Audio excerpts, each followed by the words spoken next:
Hello students, I hope you all are doing well. So here is the second part of your video, chapter 1 from history. So last slide what we have ended with in the previous video, that was what we are going to study in this chapter.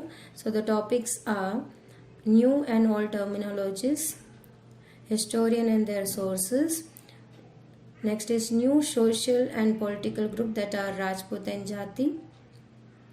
Next is religion and empire. Next is old and new religion. And the last one is thinking about the time and the historical period. So in this video we are going to cover the two topics, that is new and old terminologies. The next one is historian and their sources. So there is one example in your chapter itself, two maps comparison made by two different cartographers of two different periods. So here you can see the comparison. So maps are here. This is map 1 on the left hand side, you can see, and this is the map 2 on the right hand side.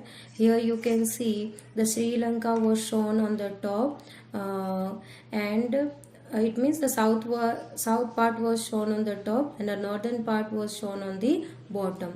So it was complete opposite what we are having right now, the Indian map. Here you can see the right hand side map. The Sri Lanka was shown in the southern part, and it look like the similar map as right now we are having the Indian map, and it is very detailed. Here you can find many names, place names, and the coastal regions also was the vast portion what was being marked. Here you cannot see the coastal, the wide and long coastal regions over here in the first map, and the language into these two maps were also different.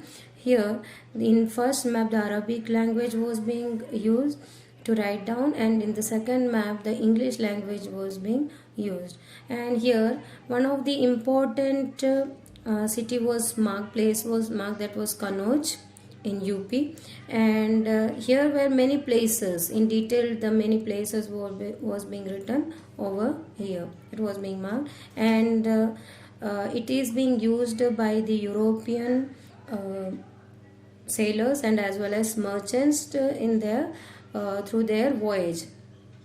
You can see the same point which I have written over here. So what are the difference? So in map 1, you can see, as I said, this was been made by Al-Idrisi in the year of 1154, and here the map 2 was made in 1720 by Guillaume Delisle. That was after the first map was made, after 600 years of first map was being made. Now point 2, the map. In this map, the south direction was shown on the top. As I said, the Sri Lanka was shown on the top portion and the northern side was on the bottom. And in the map 2, it was as similar as the current map of India right now we are having. Now, place name were marked in Arabic language, that also I have explained you. And in map 2, the language that was being used, that was English. Now some well-known places, Kanauj in UP, that was marked in map 1, and in map 2 there were many places and information marked in the map 2, and it is used by the European sailors and as well as merchants on their voyage. Voyage means in their journey.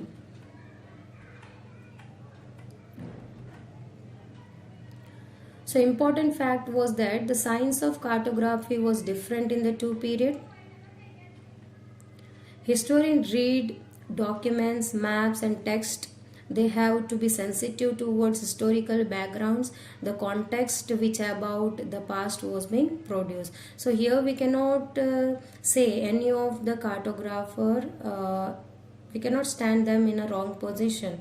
Might be the Al-Idrisi has travelled from the southern side. So what he has seen, that was being considered as northern side from his perspective views. So we cannot say any of the cartographer as a wrong one. So the historian read all the documents very sensitively.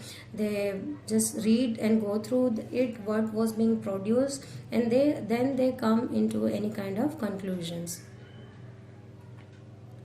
Now the first topic from the chapter what you are going to read is that is the new and old terminologies, the terms which were being used in past time.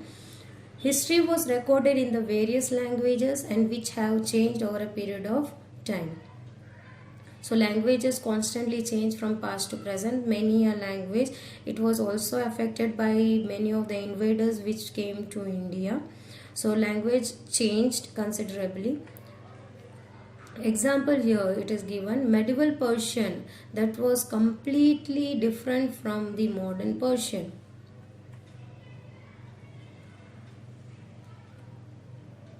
The change was not only regard to grammar or vocabulary, the meaning of the word also changed over a time. So meaning of the word also changed. That is not only related to grammar or vocabulary. Now India was a term that was accepted as modern nation state. The whole part, that is whole India, the north, south, east, west, the whole portion were being called as the India.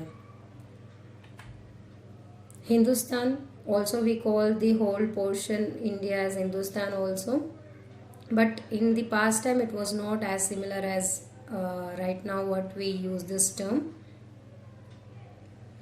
In past time, Minajai Siraji was belonging from the 13th century and he was a chronicler worker who was writing in the Persian language. According to him, the area of Punjab, Haryana and the land between Ganga and Yamuna, which was dominated by the Delhi Sultan. You should note this, only the area which is belonging to the Punjab, Haryana and land between Yamuna and Ganga. According to him, only this portion was termed as Hindustan. Now, the south part was never included within it. Here was the another person, Babur from 16th century. Now he used the term as Hindustan to describe the geography. Now what in geography? The fauna and the culture of inhabitants of the subcontinent. Fauna here means the animals, and the culture, the people's culture were being termed as Hindustan. So he was not using this term Hindustan for the whole portion of India. Amir Khusro, the poet from 14th century, he used different word, not the complete term as Hindustan. He used a different word Hind to describe the same as the Babur did, the same thing, fauna and the culture of the inhabitant of the subcontinent. So here you can see the term was being used by the three different person by the three different meanings. So the word also changed with the time period, and as well as their meaning also changed by person.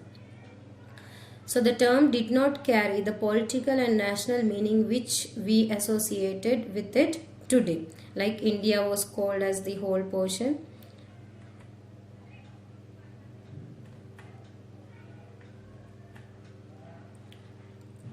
Historians have to be careful about the terms they use because they mean different things in the past. As we have in the previous example, Hindustan. Now the terms are also were being changed as Hindustan. This is the another example, foreigner, the simple term foreigner. So right now today it means someone who is not an Indian. We used to call them as foreigner, the person who came out from India, from another country. If he is coming to a country, then he is called as foreigner. In medieval, foreigner means stranger who appeared in a given village or someone who was not a part of that society or culture. Means in medieval period, so foreigner was termed as the person who is not belonging to the village or he is not a part of that culture or society. In Hindi it is termed as Pardeshi, and in Persian it was termed as Ajnabi. So city dweller or the village people, they regarded forest dweller as a foreigner because they were not belonging to that particular village or city. But in the case of peasant, which are living in a same village, having different religion or caste backgrounds, are not considered as foreigner. The two different peasants who are living in the same village were not considered as foreigner on the basis of religious or caste background because they are belonging to the same village. So they are not considered as foreigner. The person who are coming from the other place, or you can say the other village, or they are not the part of the society or culture, they are referred as foreigner. Now your next topic is historian and their sources. Now historians have different types of sources to learn about the past depending upon the period of their study and the nature of the investigation. Like last year you have learned about the Gupta dynasty and the Harshavardhana. Some continuity of source can be seen which was studied by the historians. Now what kind of sources they were studying continuously?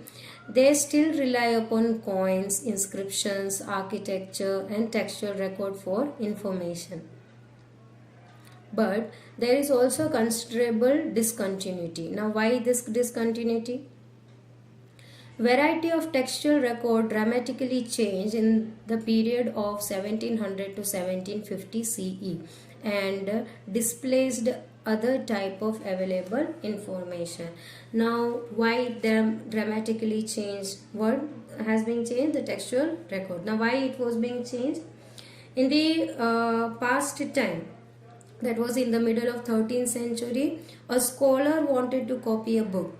So he did not have enough paper, so he washed the writing of a manuscript he did not want and dried up that paper and use it later on. So in 13th century the papers were not easily available. So what they used to do, they just wash off the manuscript what they don't want, and that was being dried and later on it was being used. But in the later on period, that you can say in 1700 to 1750 or by the 14th century, a century later, sorry. So the paper was easily available and in a cheaper way. So the textual record was changed dramatically.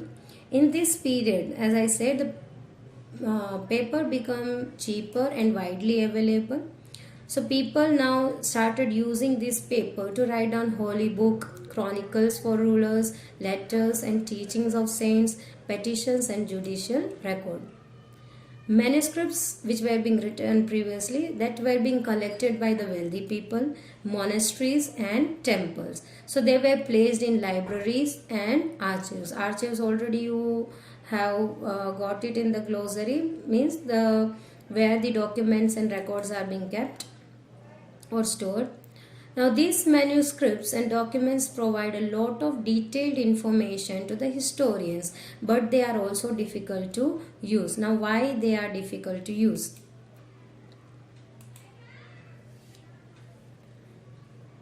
In the past there was no printing press. So in those days scribe used to copy manuscript by hand. So scribe means a person who copy the script to the other paper. So these persons were hired by mainly the rulers. So their work is to copy down the work because there were no printing press available. Now as they copy it, they also introduce small changes, a word here, a sentence there, as they couldn't understand the handwriting. As it was copied for century, the text was different what the historian got before. We totally depend on the copies of the later scribes. So here I would like to give an example, like if you are taking your friend's notebook to complete as you were absent on the previous day. So whenever when you are taking the friend's notebook, so when you copy that homework, if his handwriting is not too good, then you will copy down the thing and where the words or sentence are not understandable, you understand it by yourself, or you manage it and you write down the whole stuff, because meanwhile you have to complete the book. So you are not bothered about to call him or to leave a space to write down the correct word on the next day or correct sentence in the next day, but just you copy down all the stuff by your own understanding only. The same thing was being done by the scribes. Whatever they understood, they write down on the manuscript by hand itself, and that was very difficult for the historian, because it was not matching with the other script what was being written by the scribe. The two different scripts were completely different, because as it changed according to their understanding, so the other script was also having some sort of change than from the previous one. So historians have to read the different manuscript version of the same text to guess what the author had written originally. So it is very difficult to find out which was the original one, as the paper was very cheaper, and many of the manuscripts or scripts were being written by number of scribes. So it was very difficult to find out what originally was being written. So they have to guess what the original author has been written. Here one example I would like to give, that is already given in your textbook again. Ziauddin Barani wrote his first chronicle in 1356 and another version 2 years later. So historians were unaware of this till 1971, when they got the first version, because it remained lost in large library collection. So here you can see the clear confusion faced by the historian. They got the later 2-year version before, and they were unaware what was the original one till 1971. They got it in 1971, the first version. Now why? Because it was being lost in the large library collection. So they have to read the whole stuff, then they have to compare the thing with the what they got previously. So then only they can compare and they can come to a conclusion that which was the original one and which was written on the first part, or first year, or firstly it was being written. So these are the two topics what we have covered right now. Hope you have understood. If you are having any query, please contact me in my personal number. Till then, stay tuned for the next videos to be uploaded. Thank you. Have a nice day.